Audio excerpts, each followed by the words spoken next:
In this video, I'm going to talk through the worked out solutions to the Unit 1B review, which is the 1B5 homework worksheet. And number 1, it says, given the graph, determine the following values and determine the domain and range. Also find the x and y intercepts. So it's asking us for a lot of things based on the graph. For the first one, it says find f of 1, which means 1 is the input or the x value. It is inside the parentheses, so it is the input.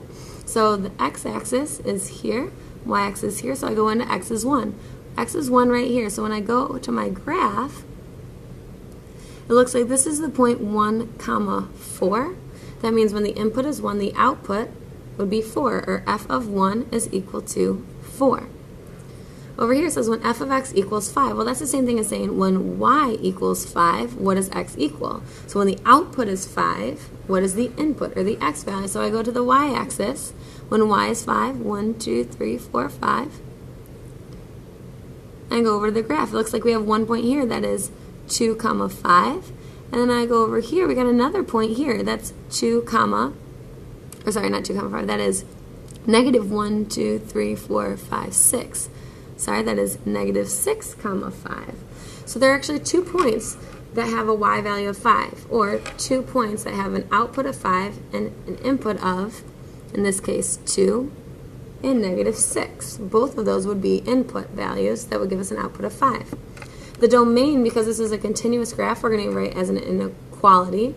So looking at this graph, domain are my x values, and I know the x values are left and right. So as we go to the left, this graph goes on forever, so it never ends going to the left, and as I go to the right, the graph never ends going to the right. So this would be from negative infinity to positive infinity. Make sure I have 2 less than symbols, or we talked about when it's from negative infinity to positive infinity, we can say all real numbers. Your range, when we look at this graph, the range are the y values, and y goes up and down. So as we go down, the lowest y value, well, this goes on down forever. It goes down to negative infinity. So it will be from negative infinity, less than y. As we go up, it does have a maximum. This highest point, we have these 2 points right here that are the highest. We see that their y values are 5.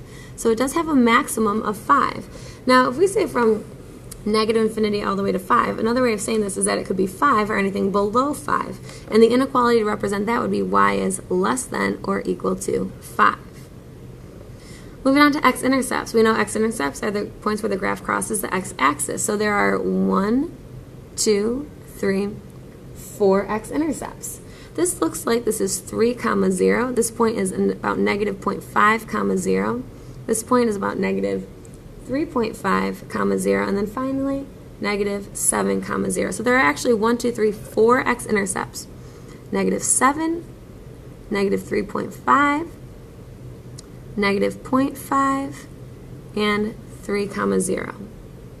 The y-intercept is where the graph crosses the y-axis. When we look here, there's only one place where it crosses the y-axis, and that to me looks like about 0, 2. Now some might say it's about 1.5, 2. I'd probably accept either one. Make sure you write these as an ordered pair, and for the x-intercept, the y-coordinate is 0. For the y-intercept, the x-coordinate is 0. Moving on to number 2, given the table, determine the following values. Also find the x and y-intercepts. So one value wants to say, what is f of negative 1? Well, that means the input is negative 1. Inside the parentheses is the input. So x is negative 1. So I go to where x is negative 1. In that case, we're right here.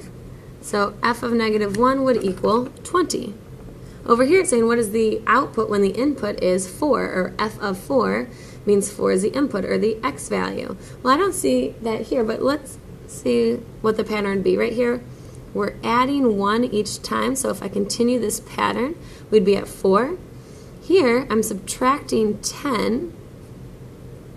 So if I keep doing that, and I subtract 10 more, we'll be at negative 30. So in this case, I could find the output when the input is positive 4, it would be negative 30.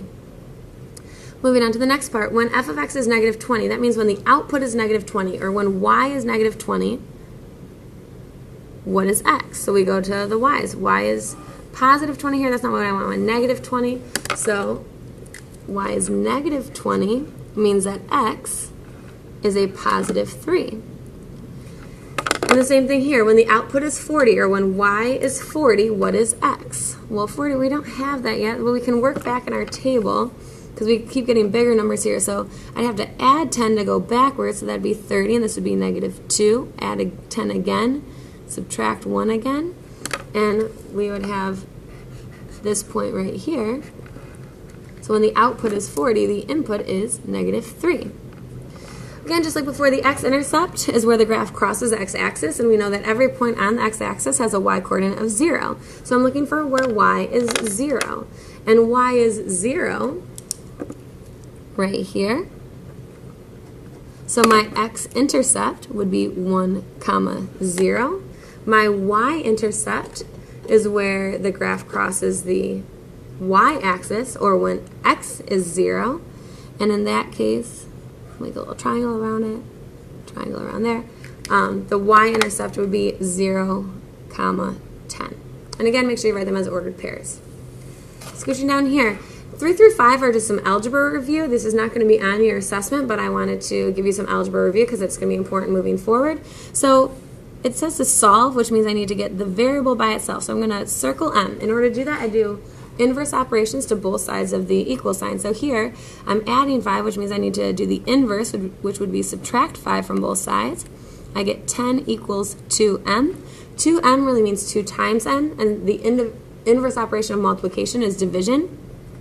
So I divide both sides by 2. I get m is equal to 5. So my final answer, m equals 5. Over here, again, I'm going to put a little bar down here so I do the operations to each side of the equal sign. The inverse of subtracting 7 would be adding 7 to both sides, so I add 7 to both sides. Here, that adds to be 0, so I'm left with 2/3 x equals 30.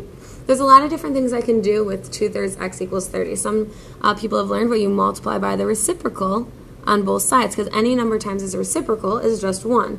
3 over 2 times 2 over 3 is really 6 over 6, and 6 over 6 is really just 1x, and 1x is just x. So if we look over here, if I put that over 1, 30 times 3 is 90. 1 times 2 is 2. 90 divided by 2 is 45, so we get x equals 45. All right. Another way to do this one, I'll just do a sidebar. Bloop, bloop, bloop, bloop, bloop, bloop, bloop, bloop, bloop, bloop. All right. If I had 2/3 x equals 30, another way that students have done it in the past, I see that I'm dividing by 3, so I'll do the inverse, which is multiplying by 3. That will undo itself, so I'll be left with 2x equals 90. Now I have just a one-step equation, 2 times x. The inverse would be dividing by 2 to solve for x, and you get the same answer. Scooching over here, I want to solve for s. A lot of people will want to add 3 because we see the subtraction, but realize this is a positive 3. So for that to add to be 0, I need to make it minus 3. Now 3 minus 3 is 0. On the right-hand side, I'm left with negative s equals 12. Well, negative s is really like negative 1 times s. So to solve for that, I divide both sides by negative 1. I get negative 12 is equal to s, or my final answer, s equals negative 12, for those of you that like the variable on the left-hand side. Scooching now, number 6 and 7. These are challenge problems. These will not be on the quiz unless they are extra credit. This is saying find x when f of x equals 11. Well, if f of x equals 11, that's like saying y equals 11. That means the output, this guy over here, is 11, and you have to find the input, or x. So it becomes just like the problems before. Subtract 6 from both sides. We'll have 5 is equal to x divided by negative 3. The inverse of division is multiplication, so I'm going to multiply both sides by negative 3. And I'll be left with negative 15 equals x. So it says find x. I did just that. X would be negative 15 when f of x is 11. Scooching over here. Find t when g of t equals 31. Same idea. G of t, or the output, is 31. So that means I'm going to put 31 in place of y, or g of t. It's the output. And again, I do the inverse operations to solve. So the inverse of subtracting 5 is adding 5 to both sides. Now I'll be left with 36 equals negative 4t. Negative 4 times t means that I have to divide both sides by negative 4 to do the inverse operations, and I get negative 9 is equal to t, or t is equal to negative 9 when g of t is equal to 31. Flipping to the back. These problems will be on the assessment. So looking up here for 8, it says evaluate the expressions given the function. So we have 3 different functions. This one wants g of negative 10. Well, g of negative 10 being the input, is negative 10, or x is negative 10. So I go to the function g right here, and I say g of negative 10 is equal to, I substitute in negative 10 for x, and then I'm going to simplify. The left-hand side I leave as is, and the right-hand side I'm going to simplify using order of operations.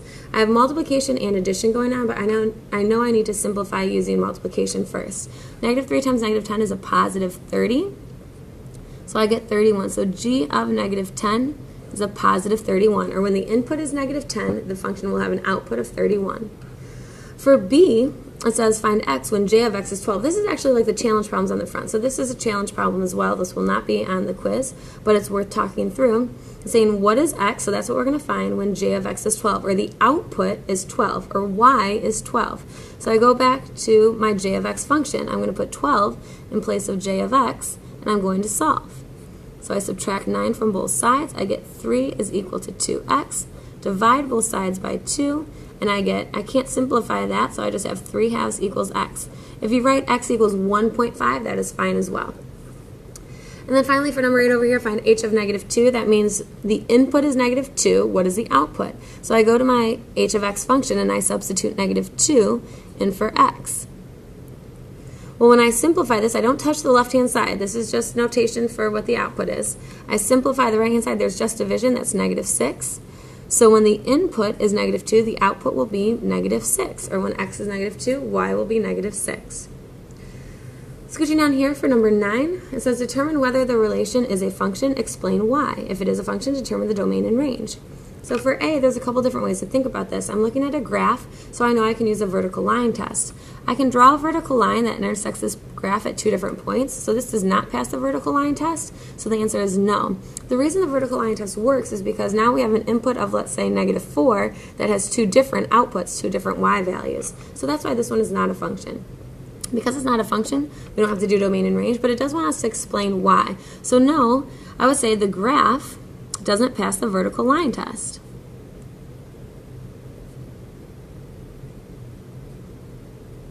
Vertical line test. Ran out of room there, but hopefully you guys can squeeze that in. Okay, so look in here.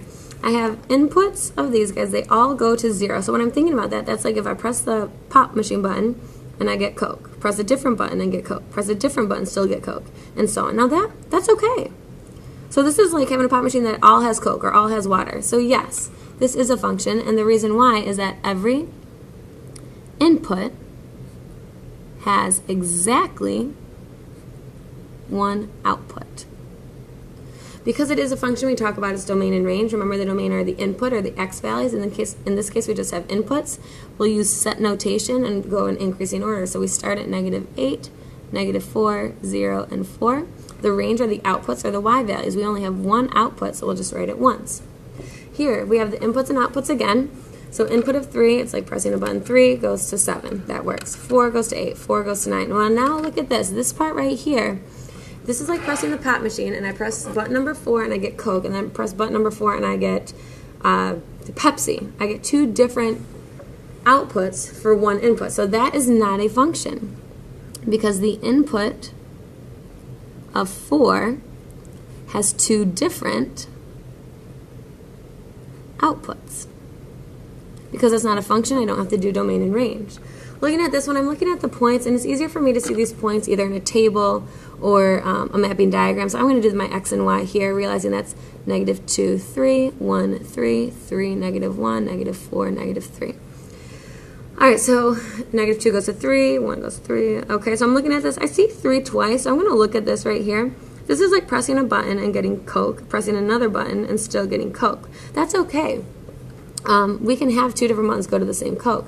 So is this a function? Yes, it is. And the reason why is that every input, again, has one output. So every input has exactly or only one output. Because it's a function, we'll talk about the domain and range. The domain are the x values, or the inputs. I'm going to list these in order, though, so we'll have negative 4, negative 2, 1, and 3. The range are the outputs, or the y values. Because we have 3 twice, I don't have to really list it, so we'll do negative 3, negative 1, and then just list 3 once, because it only needs to be listed once. Number 10, which graph most closely represents a quantity decreasing at a steady rate? So decreasing means the graph is going to be going down. A steady rate means that it's going to be straight, not curved. Okay, so straight, not curved. So when I look at this, this is the only graph decreasing at a steady rate. This one is decreasing, but not at a steady rate. So B would be the correct answer. Then number 11, more interpreting graphs. It says, what does the arrow represent? The ball is hitting the ground for the first time. Well, this arrow, no, it's not representing that. The ball is hitting the ground for the third time and is rising. So it hits the ground 1, 2, 3 times and is rising. I think it's that one, but let's read the rest of them. The ball has reached a maximum height of the first bounce. The maximum height of the first bounce, that would be up here. So that's not what the arrow represents. Then the ball has been thrown and is traveling towards the ground. Well, this isn't towards the ground. This is up. Towards the ground would be here or here or here. So that would not be correct either. So B is the correct answer. And this is a helpful review for Unit 1B quiz.